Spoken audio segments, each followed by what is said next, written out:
Today I'm going to be doing my 5th year permaculture update. So this is the furthest extent you would consider this to be like my zone 5. It's mostly unmanaged woodland, but I did clear a lot of brush here.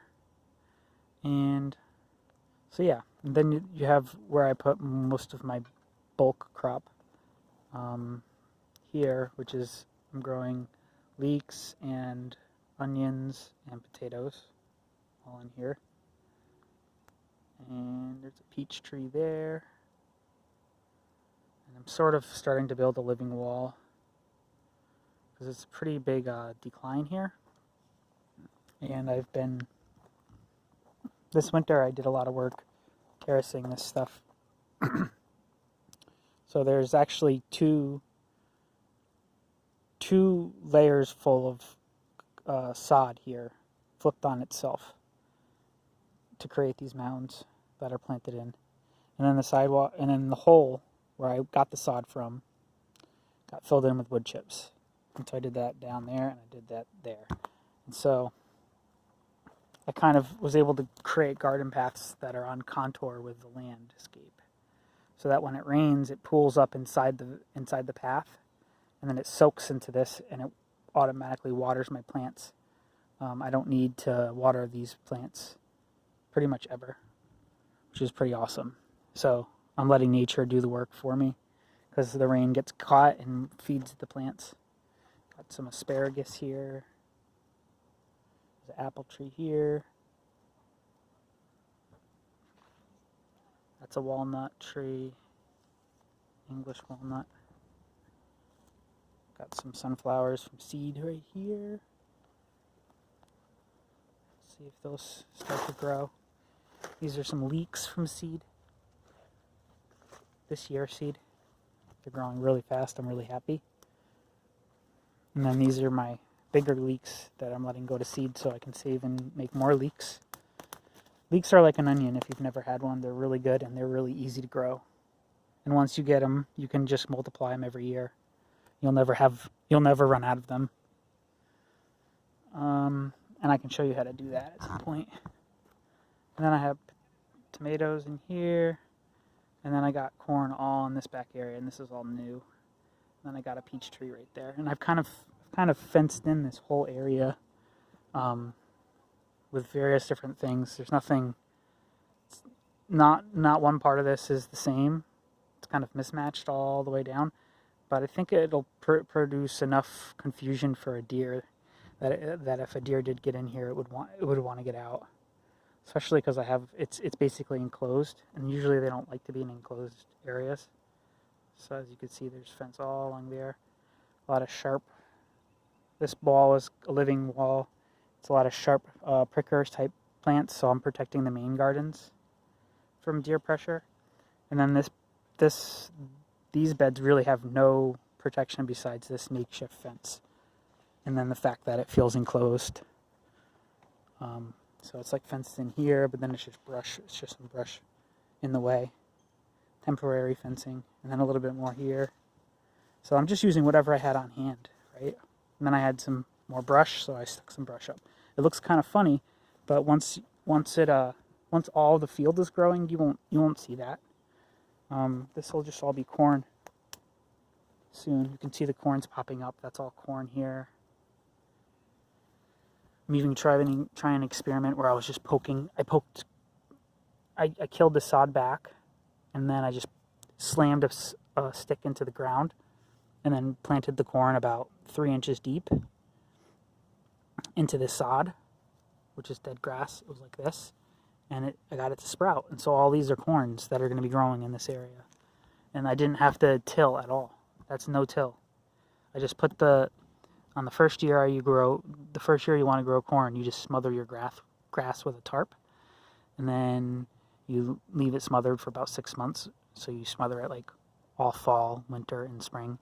And then when it's time to plant corn in the summer, or late spring, early summer, you pound the holes in with a stake. You take the tarp off, pound the holes in, drop a corn seed in each hole, and you get corn to pop up. Just like that. You don't have to even dig at all. And that's pretty much what I did for this entire thing. You can go back to my corn video and you can see me just poking the ground. That's what I'm doing. I'm poking the ground and dropping a seed in each hole, just to give them a little depth into the sod. And then I also spread a lot of compost out here. So hopefully that gives it an extra boost. Because right now it's only eating the whatever was there, which is the grass. That's not a lot of energy. So putting the compost there and spreading it will help it grow and feed it while it's, each time it rains it'll feed it a little more because it's on the top. And as it rains, it'll soak down into the soils, and the worms will bring it down into the soils. So yeah, that's how that works. Like I was saying, these are wild berries. These are wild wineberries. And these are wild blackberries. Both are edible. And they also have sharp spines, so I use those as protection for my garden against deer pressure and stuff, because I don't want deer getting into my main gardens. And so let's walk into the main gardens. So this is walking into the garden from the back. So I have more food foresty type stuff here. This was my first Hugelkultur back in here. It's now been taken over completely by raspberries. The raspberries came over from my neighbor's yard, so I never bought a raspberry plant, and now I'm the owner of thousands. And believe it or not, places like Lowe's and Home Depot, they sell these raspberries for, $5 a plant. So I have 1,000 of those. $5,000. What? Really? Okay. That's crazy. Anyways, so yeah, why are they able to do that when nature just explodes if you do it right? All this is buried wood. I cut down a couple trees in my yard and cleaned up a lot of my yard from the brush. I piled it all up here, and then I put dirt on top. Then my neighbor's raspberry plant that he already had, it climbed over into my yard and it spread like wildfire. So now I have thousands of plants that are each worth at least $5. Even if you sold them for $3 each, or even $1 each, that's still $1,000, $1,000, $2,000, $3,000. So that's wealth. That's real wealth right there. And that's just 1 square inch of my property, right? You can have this too. It'll cost you $50 to establish raspberry plants in your yard and get them into a state where they'll grow. They'll go into a state of giving. They'll just constantly give. Like I could harvest 1,000 plants from here, and in 2 years I'll have 3,000 plants here, because it's a virtuous cycle. Because all the energy that's stored in the logs, it's feeding and feeding and feeding over the next 30 years. It's like a battery supercharging this area in this soil. So these plants can continue to be grown here as a nursery, pulled off, planted elsewhere, and spread and propagated that way. They're growing so well that this is a peach tree, and they're growing over it already. There's even a pawpaw back there. That's a pawpaw. And this is an autumn olive. So yeah, Hugelkultur. That's the technique. It's buried wood. And also, you don't have to water it. It's self-watering and self-fertilizing. I don't fertilize these raspberries. Not a single bit. Never ever have I fertilized these raspberries. There's thousands of plants here. I wasn't kidding. Look. Each one of these shoots is a separate plant. Each one of these canes is a separate plant in there. You can't even see them all. It's just a wall of plants. And that's almost too thick, so I'll have to thin it out. And what does that mean? That means I spread them out even more on my property. And then they just start sprouting up everywhere. Beautiful raspberries. Look at, I scared the bee. Let's see if we can get a money shot.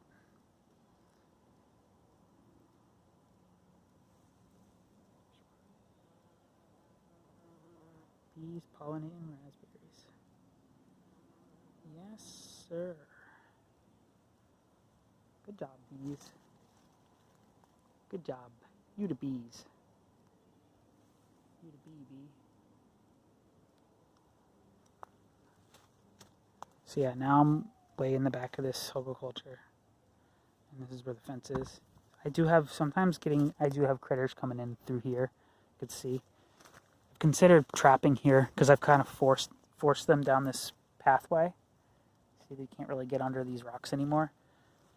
Then there's this opening, and look, it's very obvious that's being used. Which is fine, but not my favorite. But if it's a good animal, I don't mind it. But yeah, I got some apple trees here. I actually did some apple tree thinning. I planted them way too close together.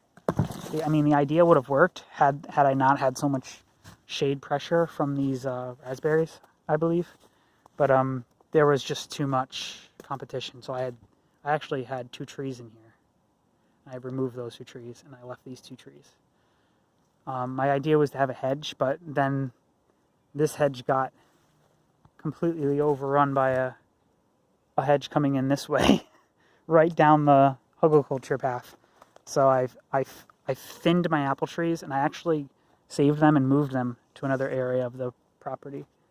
I can show you that next. But then I have pawpaw here, pawpaw there, pawpaw there. So 1, 2, 3, 4 pawpaws, 5 pawpaw, and then 6 pawpaw. And I ordered a few more pawpaws this year, but the company that I went with sent me a bunch of crap, and then none of them survived. It was complete hogwash. So I'm going to try to get my money back on some of the plants. But none of the pawpaws survived. And obviously I know how to grow pawpaws, so that was irritating. But yeah, so what else do we have? So yeah, this is just another side of that hugelkultur. Apple trees. And you can see I've propagated raspberries here. They don't grow as vigorously as the ones on the hugel. See how they're shorter and everything? And that's a pear tree here. You got peas. And then a little close-up of this pawpaw. And then all the way up this hill, those are all apple trees. And everything on the ground on these 2 hugelkulturs is strawberries. So we would come down here, and we'd go, oh, what's this? What's this we have? A raspberry. A strawberry. They say money doesn't grow on trees. I think people are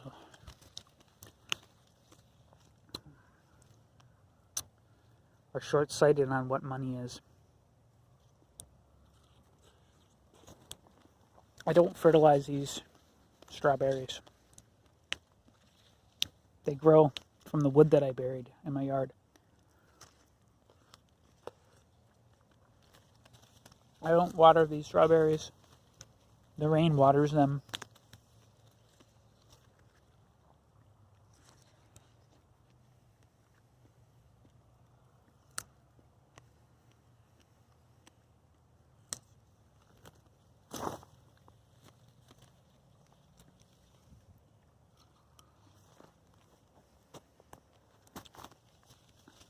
Don't lie.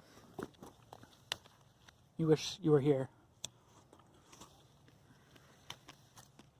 There's something primal about this. Something obvious.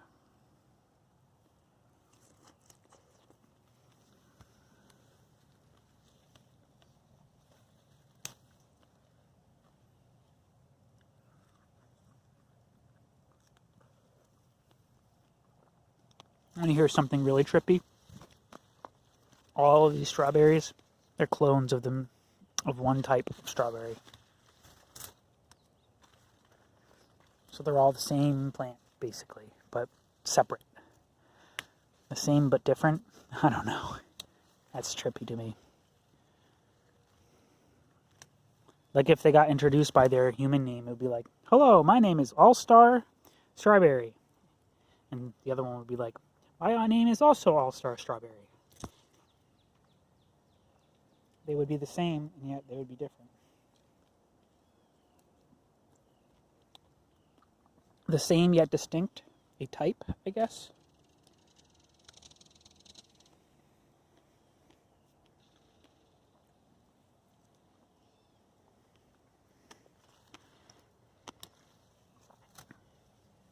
My goodness. This is how you save the planet. And teach the masses how to put one of these in their freaking garden.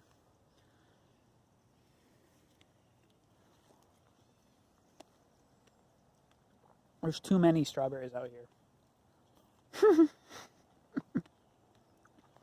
Strawberry plants do the same thing. Every year a strawberry plant will do on average, will multiply 5 times. So you go from 1 to 5 to 15, etc. It's not always perfectly aligned like that, but on average it's about 5. Same thing with raspberries. Same thing with most plants.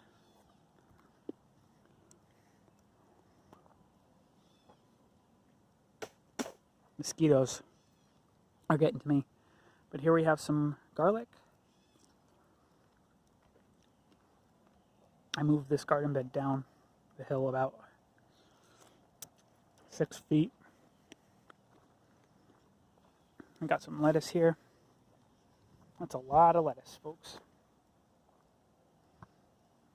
Got some potatoes here.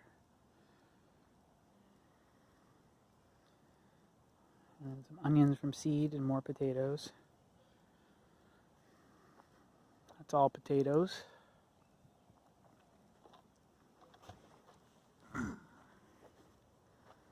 All sorts of things are growing in there. That's like my seed bed. Lettuces, onions, potatoes, catmint, that purple plant there. More strawberries. And then potatoes all in here. Peas. All these white flowers are peas. And we got a lot of peaches trees, like peach.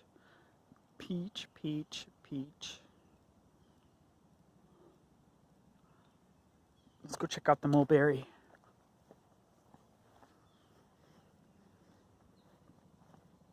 Oh, by the way, all these are 2-year-old poplar trees. 2-year-old poplar. So this is its newest year branching. This created that branch. And then last year it was just the straight up branch part. There's another autumn olive. And then here are the 2 apple trees that I uprooted and moved. Transplanted these. I thinned them out and transplanted them here and here on this side yard of it. And then this is the mulberry. In between all of these poplars, you have this mulberry. And yeah, below me, there's some like potatoes and tomatoes and all sorts of stuff like that. Some mullein, some elderberries, some sumac. That's some parsnips. But I want to show you this mulberry. Crazy big. It grows so fast. This thing is, I'm pulling it down on purpose to try to make it grow horizontally. And so you can see that's the top of it. You can see what it's doing. All of this is new growth. Like this grew this year. What in the world? Like, look. That was a bud. This was a bud. 3 months ago. Or even 2 months ago. Or even 1 month ago. And now look at how long it's grown. All the way. And that, every one of those buds did that. So this thing looks completely different from even 2 months ago. And it's only going to get longer and longer. But yeah, so this thing is, look at it, it's wanting to grow back up again. All of these, but then they're getting this pressure to go down because the whole thing is down. You can see it's already, the reason I want it to be low and stay low is these mulberry trees can grow 40, 50, 60 feet high. And what good is a mulberry tree that grows that high for me? That's only good for squirrels. Okay, I'm not a squirrel. So I don't need a mulberry tree to be 50 feet, 60 feet high. This isn't a competition. I just want some mulberries, damn it. So how do you do that? Well, you break that atypical dominance. You make it so the tree doesn't grow so freaking tall by pulling it down. And so I'm breaking it now. I'm breaking its atypical dominance, which means that it's not going to want to grow tall anymore. And so now all these branches are going to want to try to grow tall. So any of the ones that get too tall, I'm going to trim those down. And I'm going to keep training them to be low like this by pulling 1 or 2 main branches down horizontally until it becomes a fixture and it becomes stuck like that due to its like kind of atrophies into that way and it locks into place. So that's how I'm working on that mulberry. But anyways, you can see the mulberries, they're coming on, and so we could I'll probably be able to try some mulberries this year. I don't know how good they taste, but there they are. There's the mulberries. You can't eat them yet, they're not ready, but there's all sorts all the way down. And you got the nice grasses as a windbreak behind the mulberry. I'm trying to block out the neighbor's yard a little bit just to give us some more privacy and them some more privacy. We got some grapes growing here. Look at these grapes. Can't wait to taste some. Itty bitty grapes. And all along this fence line is grapes. And I'm going to try myself out some homemade wine with them, some other things. Yeah, so grapes and wild berries. Okay, let's do this one last spin up this hill and then we'll go to the front yard and call it a quits for this video. Ooh, that's a poplar. Some new apple trees here. Not sure how well this is going to work out because I had a bad batch of trees, right? So we'll see. You got the grasses here. Acting as a windbreak. Those ones get really tall. Call them instant wall. There's 2 different types. I've interleaved them so that there's, it's a pattern kind of. The bigger green ones are in the back. And then in between each bigger green one, slightly in front, there's the smaller, lighter green ones. And it kind of makes like a really pretty wall, I think. It's almost like I painted it that way. Yeah, it took me, I think I did that 2 years ago now. It's finally starting to pay off. Those grasses used to be way up here by where that grill is. It used to be like a hot tub area. We never had a hot tub. So I removed all the grasses that were there and I really made it feel like the yard was, because when the grasses grew there, it made the yard feel really small. And plus this hill was really big slope. And as you can see, I've been kind of gradually changing the slope by digging the dirt up, putting it downhill, and then filling with wood chips. So like under here is I dug down real deep and filled it with wood chips for the playscape, and then I put those wood chips downhill. So I've kind of built myself a flatter area right here. And that was all free, right? So we got another apple tree, and then the whole side yard, that's all plum trees. And I'm trying to grow some eggplant up here, some peppers, but the slugs keep eating them. And that's where I do a lot of my garden produce cleanup, so I don't bring any dirt inside. So it's just a sink, and there's it's kind of a cool contraption. There's a sink. It's just a sink. It's not even really bolted down. But it's there because when I turn on the faucet, I don't want my boots to get wet or my shoes to get wet. So it catches it and it diverts it just straight down. There's not even piping. And then it hits this like polycarbonate stuff, and it just flows down. It's like this roofing material. It just flows down that roofing material down to there. And then I have, another ditch that I dug. Let me show you. The ditch comes out here, and then the water just flows into the wood chips. And if, depending on how much water I'm using, it just kind of overflows, just keeps going down this way, and finally kind of just leaks into this garden bed where you have a tree and fruit that'll gladly absorb it. So there's no waste. Everything that I clean my produce always feeds these strawberries and raspberries and also the onions over here. So there's no waste. Look at all these strawberries. Oh my god.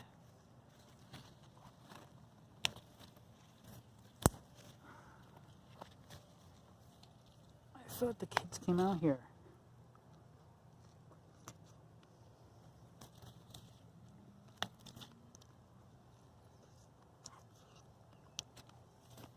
This is why I can't get mad if a chipmunk comes in and eats some, because come on, I'm just letting them go to waste.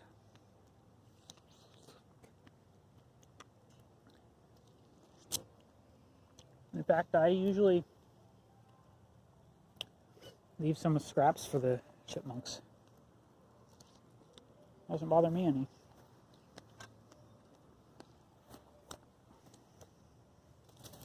Jeez, there's like 100 in here. Hidden amongst the onions. You can grow strawberries and onions in the same spot. These are my special top setting onions.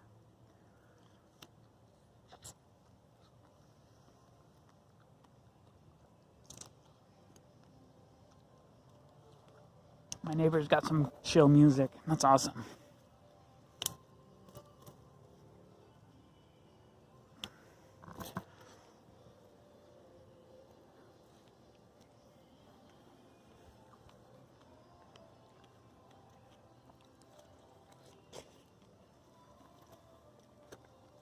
Anyways, I got a lot of strawberries in here. Got more onions here. This is a peach tree from seed. Then you have plum tree, potatoes. I think this is some sort of sage, but I'm not sure. So if you know what this is, tell me.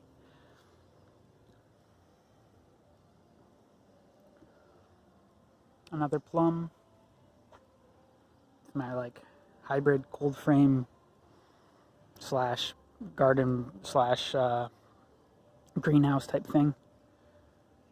Really works well.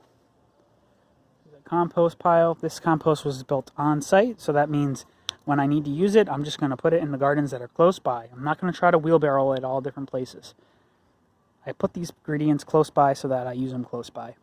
So if I build the garden bed, I build the compost heap near the area that I'm going to be using it. So unfortunately, I had to do it where I needed it. And I'm not sure my neighbor appreciated that too much, but it's almost done, so that's good news. Yeah, so we're almost done with that. And I don't think I'll need to do it again anytime soon, but you got to do it when you got to do it. So yeah, then you got the strawberries here. But honestly, the compost didn't smell at all. People hear that word and they get all concerned. Alrighty. But yeah, so then you got plum, another plum, an apple tree that I transplanted, and it's underneath a giant Calgary pear that I think I'm going to cut down this year. And really open up my canopy here for more veggies and trees to grow, because it does cast a lot of shade, morning shade on my front yard gardens. Apple tree. Trying really hard to grow lettuce here. I don't think it's going to work. And then there's a brand new Hugelkultures all up there. And you could see some wood pile for making things. And finally, the last thing I want to show. Oh yeah, herb spiral. That's a classic. Let me just give you a choppy video of the herb spiral because my videos and batteries are about to die. Herb spiral, chives. Those are the chives. Those are the oreganos. And then, don't go yet. It's a new experiment I'm trying. These are mushroom totems I'm trying to grow. I'm trying to grow oyster mushrooms, and if that doesn't work, I'm going to try to grow something else. So yeah, and they should be growing out from under here. I believe that's what some of this was, but now it fell back.